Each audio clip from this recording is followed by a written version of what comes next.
発で特急京急栗川行きの待ち合わせをいたします。次は京急川崎です。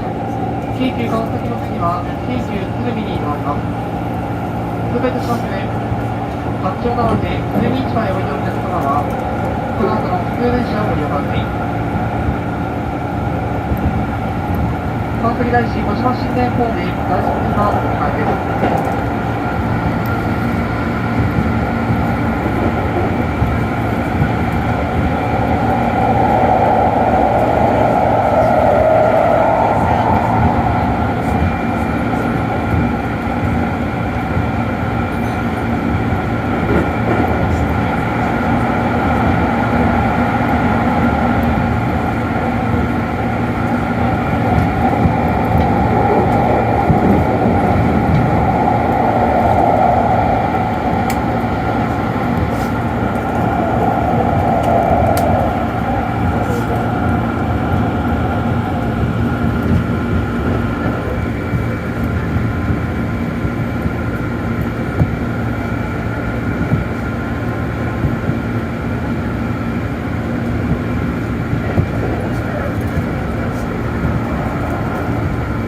まもなく京急川崎、京急川崎です。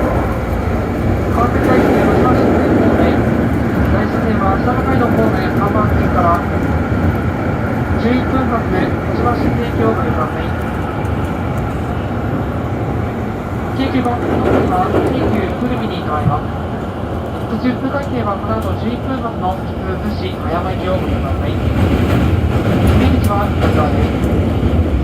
We will soon arrive at Keikyu Kawasaki. Passengers changing to the Daishi line